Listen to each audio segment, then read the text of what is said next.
for what should be a friendly interview and instead finds himself face to face with entitlement gone wild. In just 39 seconds, a seemingly casual conversation would spiral into one of the most shocking exits in talk show history.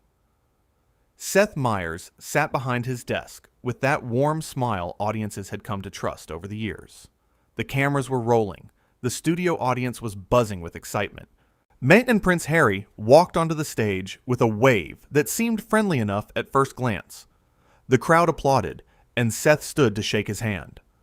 "Welcome to the show," Seth said, gesturing to the guest chair. "Great to have you here." Harry sat down, adjusting his jacket in a way that seemed almost theatrical. He looked around the studio as if inspecting it for flaws. "Thanks for having me, I suppose," he replied, his tone already carrying an edge that made Seth's smile falter just slightly. Seth, ever the professional, pressed forward. He had dealt with difficult guests before, but something about Harry's demeanor already felt off. "So, you have been doing a lot of press lately, talking about your life, your experiences. I thought we could have a conversation about some of the positive work you have been involved with." The shifted from neutral to something darker shifted from neutral to something darker. Positive work? Is that what you call it? You mean the work I have been forced to do because nobody in my family understands what real responsibility looks like? The work I do because I actually care about people, unlike some others I could mention? Seth noticed several audience members shifting uncomfortably in their seats. "Well, I would not say forced. From what I understand, you have been quite passionate about your charitable endeavors." "Passionate?" Harry repeated with a bitter laugh. "You know what, Seth? Let me stop you right there. I can already tell where this is going. You are going to try to paint this nice little picture, ask your safe little questions, and expect me to give you safe little answers. Is that the plan?" The audience went quiet. You could hear the confusion rippling through the crowd. Seth's eyebrows raised, but he kept his composure. This was live television, and he needed to navigate carefully. "I actually just want to have a conversation. There is no agenda here beyond getting to know you better and letting the audience see a different side of you." "A different side?" Harry scoffed. "What side would that be exactly?" "Putting on a show for everyone." Seth putting on a show for everyone. Seth paused, choosing his words carefully. "I do not think anyone expects you to pretend. In fact, I think a lot of people admire the charitable efforts you have put forward and would love to hear about them directly from you." "Charitable efforts," Harry repeated, almost mocking the words. "You know what, Seth? I did not come here to be patronized. I came here because my publicist said it would be good exposure, but sitting here now, I am starting to wonder if your show is even worth my time." Seth blinked, clearly taken aback. "I apologize if you feel that way, but I think we are just getting started here. Maybe we can talk about something you are passionate about." "Passionate about?" Harry laughed, but there was no humor in it. His eyes had taken on a hard edge. "You want to know what I am passionate about, Seth? I am passionate about people actually listening when I speak, instead of treating me like some circus act. Do you know how exhausting it is to constantly have to explain myself to people who could never understand my life? To sit in interviews where the host thinks they know me because they read some articles?" Seth felt his patience being tested, but maintained his professional tone. "I do not claim to know you. That is why you are here. So we can have an actual conversation, and people can learn about who you really are." "Who I really am?" Harry's voice dripped with sarcasm. "You could not handle who I really am, Seth. None of you could. You want the polished version, the media-trained version. You do not want the truth." The host shifted in his seat, maintaining his professional demeanor despite the growing tension. "Actually, I think authenticity is what connects with people. I think a lot of people deal with feeling misunderstood. That's actually something many in the audience might relate to. We all have moments where we feel like nobody really sees us." Harry's face twisted into something between a smirk and a sneer. He gestured dismissively toward the crowd. "Oh, please, Do not compare your average audience member to what I go through. These people, he gestured more aggressively now, they go home to their normal little lives. They wake up, go to work, come home, watch television. They do not have the weight of history on their shoulders. They do not have to deal with the press following their every move, analyzing every word, every gesture. They get to be anonymous. Do you have any idea what a luxury that is? Several audience members looked visibly uncomfortable now. One woman in the front row crossed her arms, clearly offended by the characterization. Seth noticed the shift in the room's energy. Actually, Seth interjected calmly, trying to bring the conversation back to solid ground. Many people do deal with incredible pressure in their own lives. Different circumstances, sure, but pressure nonetheless. Single parents working multiple jobs, people caring for sick family members, individuals struggling with their own mental health. Struggle is not exclusive to any one person or position. You are not listening, Harry snapped, his voice rising noticeably. This is exactly what I'm talking about. This is the problem right here. Everyone thinks they know what it is like, but they do not have a clue. You sit here in your comfortable studio, making jokes for a living, entertaining people who forget about you the second they turn off their televisions. And you think you can understand what real struggle is? You think writing comedy sketches compares to the burden I carry every single day? The audience was dead silent now. The tension in the room was thick enough to cut with a knife. In your specific situation, I am not trying your specific situation. I am not trying to diminish whatever you are going through. I just think that human experience, while different for everyone, has some common threads. We all deal with pain, with pressure, with feeling misunderstood. The details differ, but the emotions are universal. Harry leaned forward aggressively, and his hands gripping the armrests of the guest chair.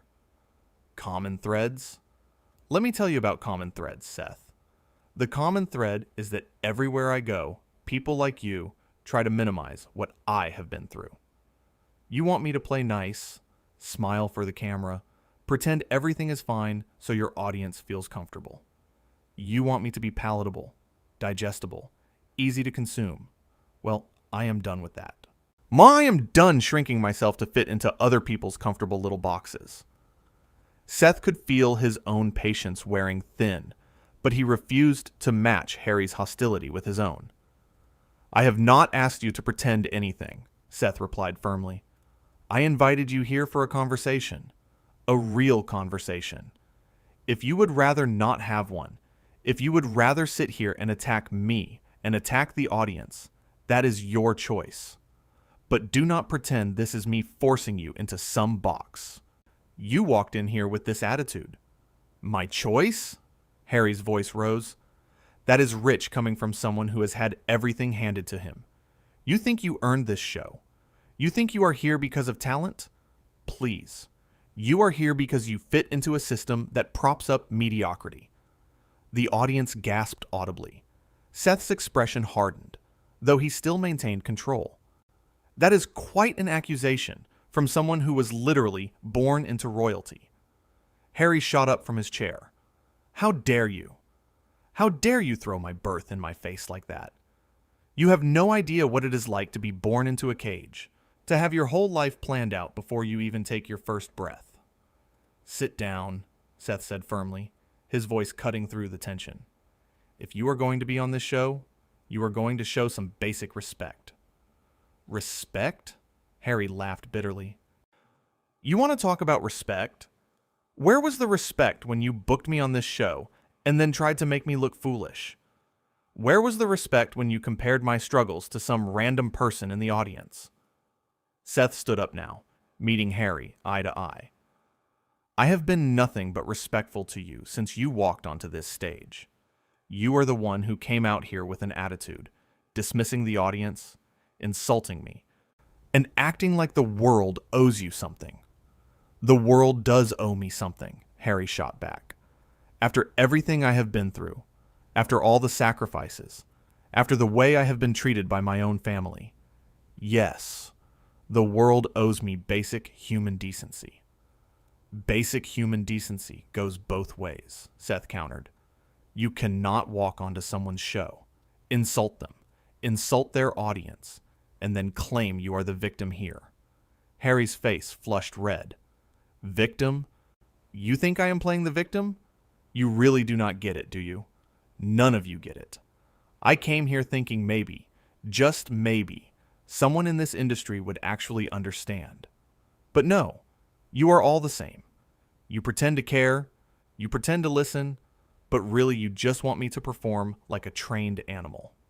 That is not fair, and you know it, Seth said, his voice firm but controlled. I have built a career on having real conversations with people. But conversations require two people willing to engage honestly, not one person using it as a platform to lash out. Lash out? Harry's voice dripped with venom. You have not seen me lash out, Seth. Trust me, this is me being restrained. Do you want to see what happens when I actually stop holding back? Seth crossed his arms. What I want is for you to either sit down and have a respectful conversation or leave. A guest on my show who is acting a guest on my show who is acting inappropriately. Your title does not give you the right to treat people poorly. Harry stepped closer to the desk, his finger pointing at Seth. You are making a huge mistake right now. Do you understand that? The influence I have, the platform I have built. I could make your life very difficult. The host did not flinch. Is that a threat? It is a promise, Harry said coldly. You think your little show matters? You think these people, he gestured again to the audience, will remember you 5 years from now? They will not. But they will remember me. They will remember what I stand for. Right now, Seth said quietly but forcefully, what you are standing for is entitlement and disrespect. Harry's eyes narrowed. Entitlement? Coming from you? That's laughable. You have made a career out of mocking people, out of making cheap jokes at other people's expense, and you want to lecture me about respect?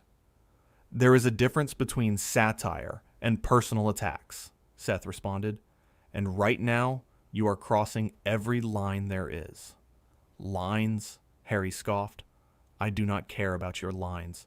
I do not care about your rules. You brought me here. You wanted me on your show. And now you are getting exactly what you asked for. The real me. The me that does not play by your little media games anymore. Seth took a deep breath. Here's the thing. I did want you here. I thought we could have a meaningful conversation. But what you are doing right now is not being real. It is being cruel. And I will not stand here and let you continue to disrespect me, my staff, and my audience. Oh, you will not stand for it? Harry mocked. What are you going to do about it, Seth? Huh? Are you going to throw me off your precious show? Go ahead. That will look great for you. The big bad American host who kicked off a prince. The headlines write themselves. Seth's expression remained steady. You are right about one thing. The headlines will write themselves, and they will say that you came onto this show, acted belligerently, and forced me to make a choice between enabling your behavior or standing up for basic decency. I choose decency. Harry laughed sharply. You are actually doing this? You are actually going to make me leave? No, Seth corrected. You are making yourself leave. Every word out of your mouth since you sat down has been building to this moment. I gave you multiple chances to reset, to have an actual conversation, and you threw every single one back in my face. This is unbelievable, Harry muttered, shaking his head. Absolutely unbelievable. Do you know how many shows would kill to have me on? And how many hosts would give anything for this opportunity? Then go on those shows, Seth said simply, because this is not working. You came here with an agenda that had nothing to do with conversation and everything to do with venting your frustrations on whoever was in front of you. I am sorry you are going through whatever you are going through, but I am not your punching bag. Harry's voice turned icy. You will regret this, Seth. I guarantee it. Maybe, Seth acknowledged. But I will regret enabling this behavior more. Enabling? Harry's voice rose again. You are so self-righteous, standing there like you are taking some moral high ground. Let me tell you something. You are not special. This show is not special. You are just another cog in a broken machine, and someday you will realize that. Seth gestured toward the stage exit. I think it is time for you to go. Fine, Harry spat. I did not want to be here anyway. This whole thing was beneath me from the start. Then we agree on something, Seth said quietly. Harry turned sharply, nearly knocking over the guest chair as he did. He stormed toward the stage exit, but paused at the edge, turning back one more time. You made an enemy today, Seth. Remember that. Seth met his gaze without flinching. I will take that over being complicit in treating people with disrespect any day. Harry said nothing more. He simply turned and walked off the stage. And stood there for a moment. Collecting himself. He slowly sat back down at his desk, running a hand through his hair. The cameras were still rolling, capturing every second of the aftermath. Well, Seth finally said to the audience, his voice measured. That was not how I saw this interview going. A few nervous laughs rippled through the crowd. We are going to take a quick break, and when we come back, we will try to end the show on a better note than that. As the show cut to commercial, Seth sat back in his chair, the weight of what had just transpired settling over the studio. The crew members exchanged glances, equally shocked by the hostile exchange they had just witnessed. The segment producer rushed over to Seth during the break. Are you okay? She asked. Seth nodded slowly. Yeah, I am fine. That was intense, but I do not regret how I handled it. Should we address it when we come back? The producer asked. Seth thought for a moment. No, I think we let it speak for itself. What people saw is what happened. No need to belabor it. In the hallways backstage, Harry was already being escorted out by security, his publicist frantically making phone calls, trying to do damage control for a situation that had spiraled completely out of control. Staff members who had been watching on monitors in the green room stood in small clusters, whispering about what they had just seen. One of the writers approached Seth as the commercial break neared its end. That took guts, he said simply. Seth gave a small smile. I just did what felt right. Nobody should have to put up with that kind of treatment, title or no title. The floor director counted down the seconds until they were back on air. Seth straightened his papers, composed himself, and when the camera's red light came on, he was back to being the professional host his audience knew and trusted. We are back, he said to the camera. And you know what? Let us talk about something positive. He shifted gears completely, moving into a lighter segment that had been planned for later in the show, giving the audience a chance to recover from the tension of the previous segment. But even as Seth moved forward with the show, the gravity of what had occurred hung in the air. It was not every day that a host had to make the call to effectively end an interview because of a guest's behavior. It was not every day that someone walked onto a stage with such apparent contempt for everyone around them. As the show continued, Seth found his rhythm again, delivering jokes, interviewing other guests who had been bumped up in the order and generally doing what he did best. But in the back of his mind, he knew that the confrontation with Harry would be the moment everyone remembered from this particular episode. When the show finally wrapped, Seth sat in his dressing room, still processing everything. His executive producer came in and sat down across from him. You handled that perfectly, she said. I know it was not easy. With all this anger and just needed to unload it on someone. Some people are going through things we cannot see, the producer offered. True, Seth agreed, and I have empathy for that. But empathy does not mean accepting abuse. There has to be a line. And you drew it, she said, clearly and firmly. Seth leaned back in his chair, exhaling deeply. I just hope people understand that this was not about ego or power or any of that. It was about basic respect. The kind of respect every human being deserves, whether they are sitting behind a desk or sitting in the guest chair. The producer smiled. I think people will see that. Your integrity came through loud and clear. As Seth finally headed home that night, he reflected on the strange turn the evening had taken. And he had hosted hundreds of guests over the years, some more challenging than others, but nothing quite like what had happened with Harry. The entitlement, the anger, the complete disregard for basic courtesy, it had all been so unexpected and so intense. But in standing his ground, in refusing to let the interview continue on those terms, Seth had sent a clear message. No matter who you are, no matter what your background or status, treating people with respect is not optional. It is fundamental. The incident would spark countless conversations in the days to come. People would debate whether Seth had been right to effectively end the interview, whether Harry's behavior was justified given his personal struggles, whether the whole thing could have been handled differently. But for Seth, the answer was simple. When someone walks into your house, metaphorically speaking, and treats everyone there with contempt, you have every right to ask them to leave. And that is exactly what he did.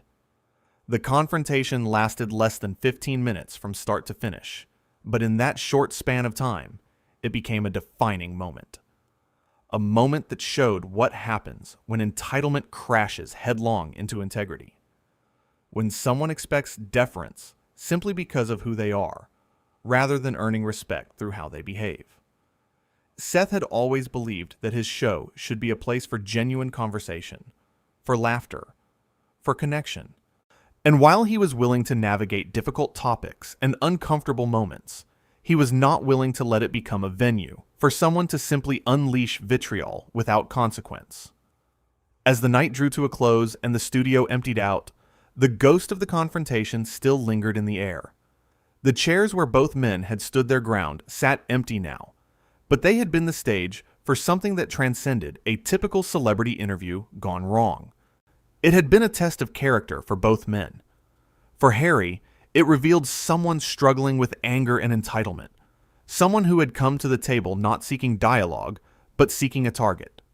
For Seth, it revealed a host willing to protect the integrity of his show and the dignity of his audience, even when it meant making the difficult choice to cut an interview short.